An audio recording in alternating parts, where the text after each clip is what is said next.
कथा को दिव्यता भव्यता प्रदान करिए। एक बार श्री शिवाला सेवा समिति के लिए जोरदार ताली बजाकर उनका स्वागत वंदन अभिनंदन।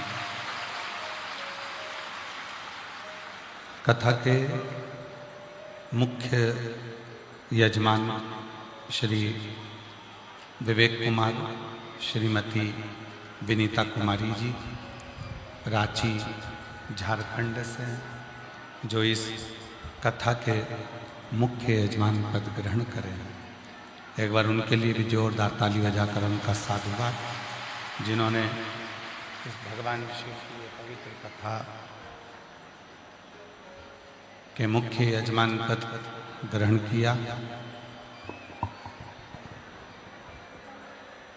और भगवान की कृपा से, भगवान शिव की करुणा से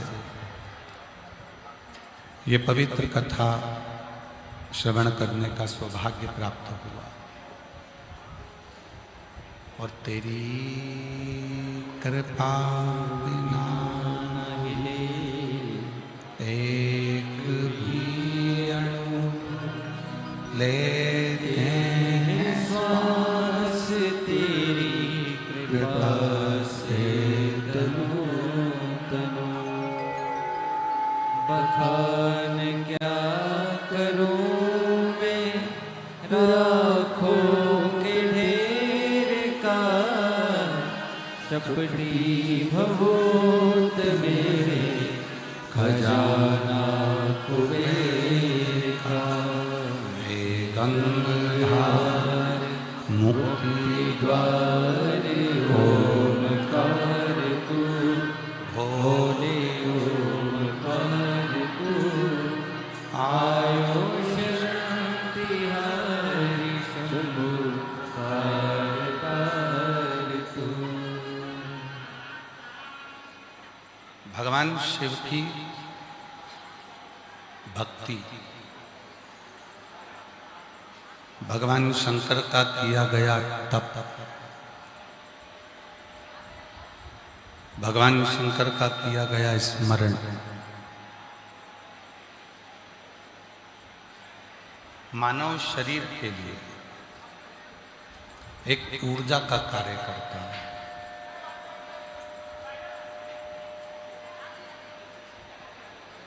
यहां तक शिव महापुराण की कथा कहती है कि मानव देह में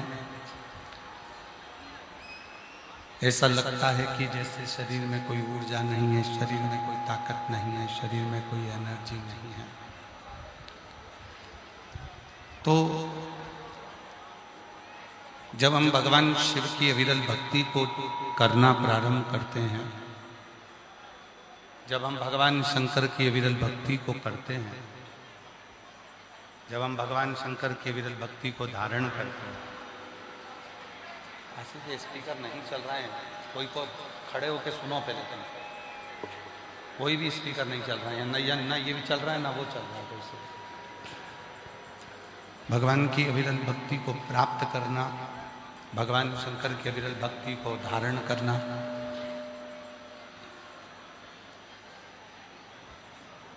भगवान शिव का जो भजन है, भगवान शंकर का जो स्मरण है, भगवान शिव की जो भक्ति है, वह हमारे जीवन में एक ऊर्जा देती है, एक ताकत देती है।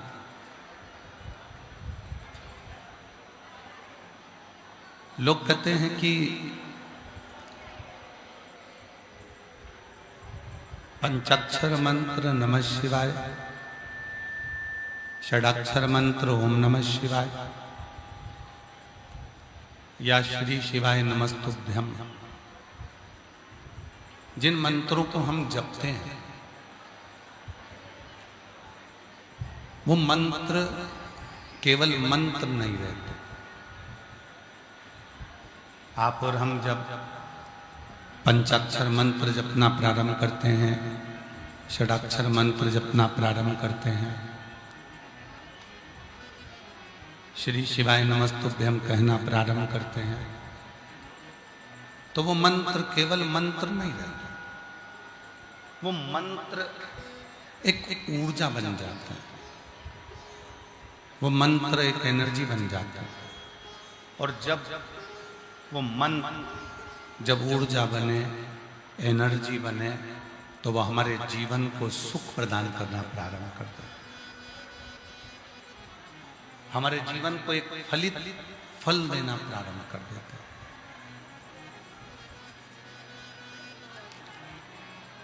और शंभु शरणे पड़े मांगो घड़ी रे दुख काटो दया करी दर्शन आपो। वो मंत्र केवल मंत्र नहीं, वो हमको एक ऊर्जा, हमको एक बल प्रदान करता है, एक फल प्रदान करता है। अब मंत्र,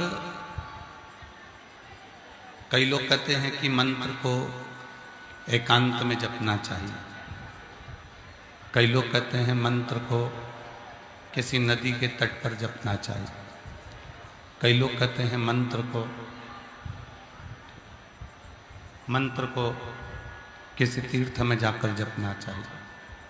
पर शिव महापुराण की कथा कहती है, जरूरी नहीं कि आप तीर्थ में जाकर बैठेंगे तो ही मंत्र का जप करेंगे, जरूरी नहीं कि आप किसी नदी के तट पर जाकर बैठेंगे तो ही मंत्र का जप करेंगे। जहाँ बैठे हो, जहाँ जा रहे हो, जैसे बैठे हो, जैसे जा रहे हो, वैसे भी मंत्र का जप किया जा सकता है। मंत्र का उच्चारण करना, और यहाँ तक लोग कहते हैं कि गुरुजी हो सकता है कि हमारे मुख से मंत्र गलत निकल जाए, हमारे मुख से मंत्र सही ना निकल पाए,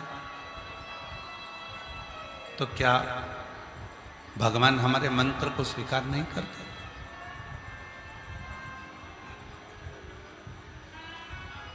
तो क्या भगवान हमारे मंत्र को स्वीकार नहीं करेंगे? शिव महापुराण की कथा कहती है, भगवान शंकर का चरित्र कहता है, मरा मरा कहते कहते भी बाबा राम के चरणों को प्राप्त कर लेते हैं। तो मंत्र एक बीज है, मंत्र एक बीज का काम करता है। जो खेती करने वाले हैं, जो जमीन बोते हैं, खेती करते हैं, गेहूं लगाते, सोयाबीन लगाते, मक्का लगाते, धान की फसल लगाते, ज्वार लगाते, बाजरा लगाते, जितने बीज बोने वाले हैं वो जानते हैं, बीज बोने वाला एक एक बीज पकड़कर सीधे जमीन में नहीं रखता। बीज बोने वाले ने तो बीज डाल दिया, उल्टा गया, सुलटा गया, टेढ़ा गया, आड़ा गया, कैसा भी वो बीज जमीन में गया, और वो बीज जमीन में जाने के बाद उसका पौधा जमीन के बाहर आया। अब बीज टेढ़ा गया था, बीज उल्टा गया था, बीज आड़ा टेढ़ा गया था, ये किसी को नहीं। बीज ने अपना काम करा और वो बीज फलित होकर, अंकुरित होकर एक पौधे का रूप रख लिया।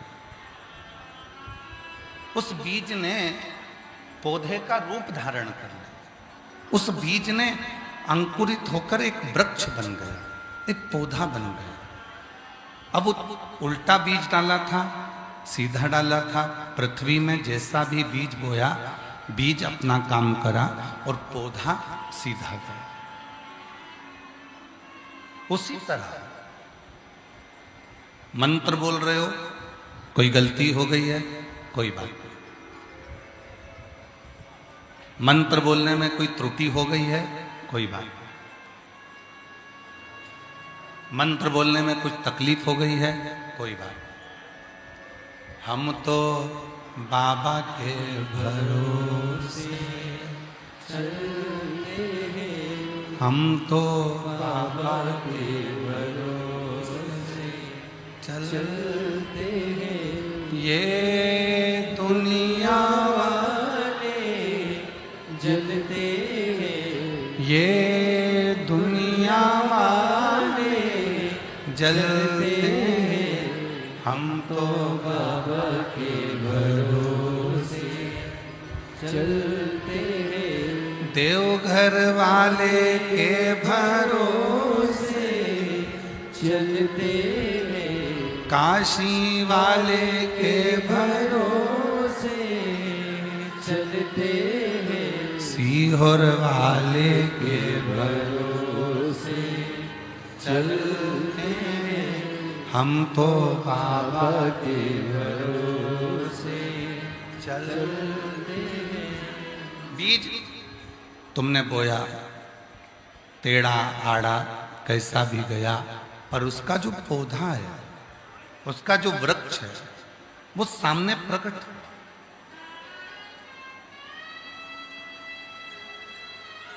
मिट्टी को बीज से मतलब था। मिट्टी को यह मतलब नहीं था कि टेढ़ा है कि आड़ा है कि सीधा है कि कैसा है। मिट्टी को बीज से मतलब था। उसी तरह ईश्वर को तुम्हारे भाव से मतलब है, शिव को तुम्हारे भोलेपन से मतलब है, शंकर को तुम्हारे निर्मल मन से मतलब है। दुनिया में कई लोग हैं कपट अंदर रखते हैं, वो कहते हैं ना, राम राम जपना पराया माल अपना, मुख में राम बगल में छुरी। मेरे परमात्मा को ऐसे लोग पसंद नहीं आते। मेरे परमात्मा तो सहज भाव, सीधा भाव, नम्र भाव, सरलता का भाव तुम्हारे भीतर है। भले तुमने टेढ़ा आड़ा कैसे भी जपा, तुम जप तो रहे हो। श्री शिवाय नमस्तुभ्यं, श्री शिवाय नमस्तुभ्यं, श्री शिवाय नमस्तुभ्यं, श्री शिवाय नमस्तुभ्यं। अब उस मंत्र को जपने में, स्मरण करने में तुमने जो भीतर की शक्ति लगाई है, वो शक्ति ही शिव तक पहुंचाता है।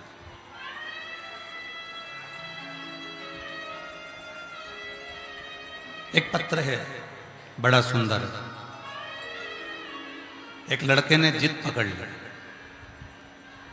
उसको आईएएस ऑफिसर बनना। उसने अपनी मम्मी से भी झगड़ा कर लिया। सीहोर वाला बाबा कहता है कि जो पंडाल में मांगो वो मिलता, तो मुझे आईएएस ऑफिसर बनना है तो मैं मानूं कि सीहोर वाला बाबा है, नहीं तो काय को मानूं। विवेक कुमार जी, उस बच्चे ने जिद पकड़ी, उसका पत्र आया।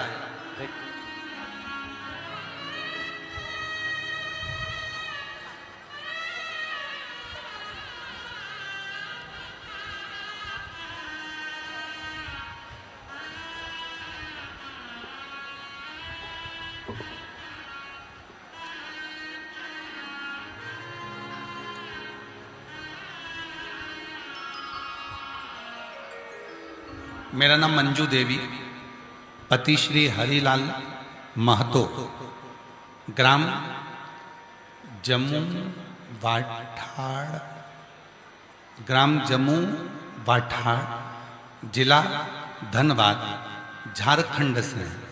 कहीं बैठे हों तो हाथ हिला सकती हैं, कहीं बैठे हों तो हाथ हिला सकती हैं। मंजू देवी, पति श्री हीरालाल महतो, ग्राम जम्मू वाठाड़, जिला धनबाद, झारखंड से। मेरा मोबाइल नंबर ये है। श्री शिवाय नमस्तुभ्यम। गुरुजी, मैं एक लोटे जल का और शिव के मंदिर में सेवा का क्या फल है बताना चाहती हूँ। बाबा के मंदिर की सेवा हम शिव के मंदिर की सेवा करते हैं, रोज जल चढ़ाते, बाबा से विनती करते। हमारे गांव के मंदिर में ज्यादा कोई मंदिर नहीं जाता आता, पर जब से आपकी शिव पुराण की कथा गांव के लोगों ने सुनी, तब से वो मंदिर जाना प्रारंभ कर दिए। अब हमारे गांव के मंदिर में लोग जाते हैं। गुरुदेव, मेरे 2 बच्चे हैं और दोनों बच्चों को एक ही बात कहती हूं कि शिव के मंदिर में जाया करो, जल चढ़ाया। मैंने अपने बच्चों को IIT की परीक्षा में, BHU बनारस में इंजीनियरिंग की पढ़ाई भी कराई।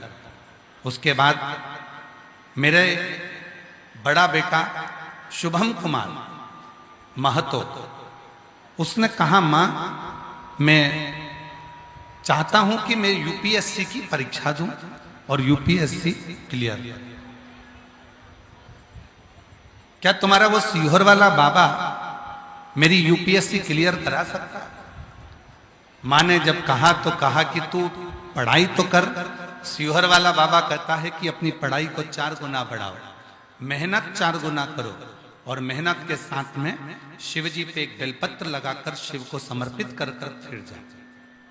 मेरे बच्चे ने 2021 में UPSC की परीक्षा दी और बाबा की कृपा से उसका रेलवे में मैनेजमेंट सर्विस के पद पर जॉब मिला।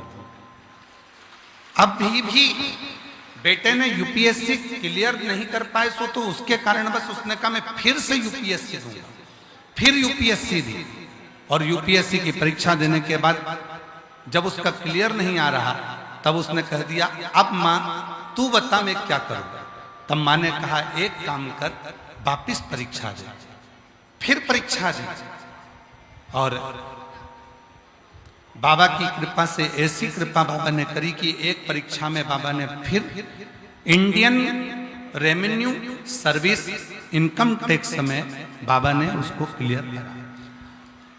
फिर बाबा की कृपा से उसने फिर वापस परीक्षा दी और बाबा की ऐसी कृपा हुई गुरुदेव कि उसने UPSC क्लियर करा, 142 अंक लेकर आया और बाबा की कृपा से देवघर की कथा के पंडाल में बैठकर उसने कथा सुनी, वहां की मिट्टी को नमन करा। और जब बाबा की ऐसी कृपा हुई कि मालूम नहीं 3 महीने में बाबा ने कथा में क्या कर दिया कि 142 अंक लेकर वो IAS ऑफिसर बन गया। मैं शिव को नमन करना, मैं शिव को प्रणाम करना।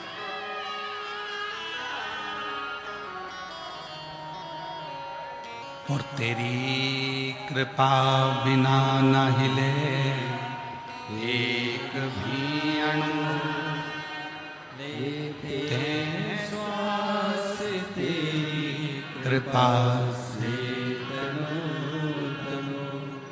बखान क्या करो मैं राखों के ढेर का, चपटी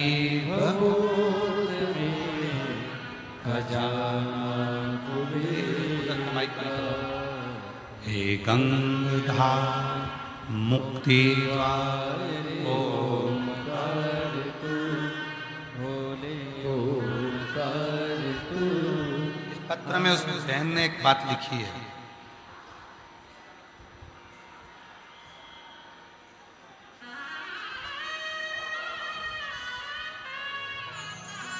मैं आस्था चैनल वालों से कहूंगा इस पत्र की वो लाइन आप भी आस्था चैनल पर जरूर देखा।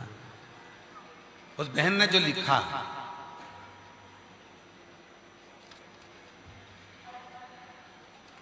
उस बहन ने लिखा,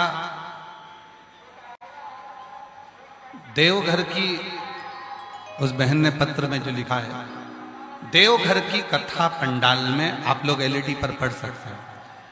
बहन ने लिखा, देवघर की कथा पंडाल में बैठकर सुने और प्रार्थना की बाबा ने 2025 की परीक्षा में 142 रैंक दिलाकर बाबा ने मेरे बेटे को IAS बना दिया। मेरे शिव की कृपा से ये करुणा की, ये उदारता। और नीचे एक लाइन बड़ी सुंदर है, लुटा दिया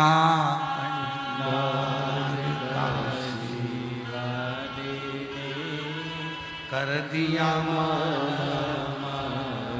काशी वाले जो जैसी भावना वो वैसा ही बन पाया नहीं खाली उसे लौटाया वो मन ही मन हर्षाया और कर दिया माला माल काशी वाले लुटा दिया काशी वाले। कहाँ बैठे हो? शिव जी को उससे मतलब नहीं। पंडाल में बैठे हो कि पंडाल के बाहर बैठे हो, शिव जी को उससे मतलब नहीं। आगे बैठे हो कि पीछे बैठे हो, शिव जी को उससे मतलब नहीं।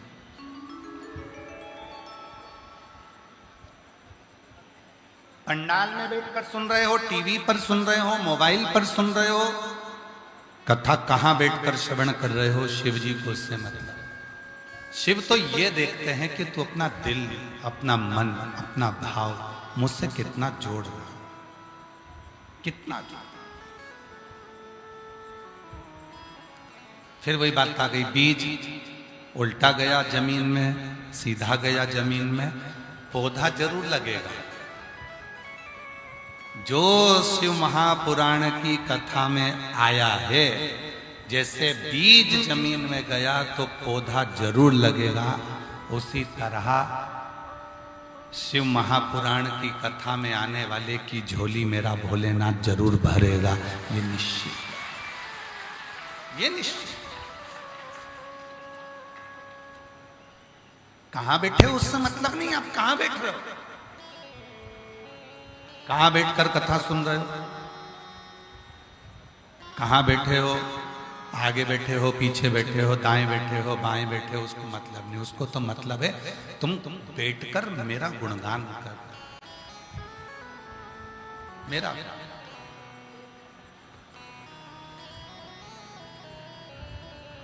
कल एक पत्र आया था, उसको ढूंढना पड़ेगा।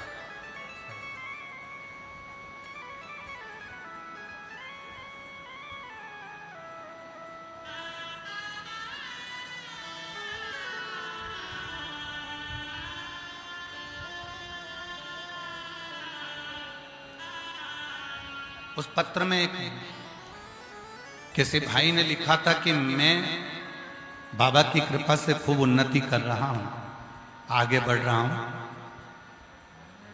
पर दुनिया के लोग, परिवार के लोग, और भी मिलने वाले लोग मुझसे भी ईर्ष्या करने लगे। कोई मेरे ऊपर टोना करवाता है, कोई मुझे गाली देता है, कोई मुझे अपशब्द कहता है, कोई मुझे बद्दुआ देता है, कोई मुझे श्राप देता है, कोई मुझे कुछ कहता है। गुरुजी, उसने पत्र में लिखा था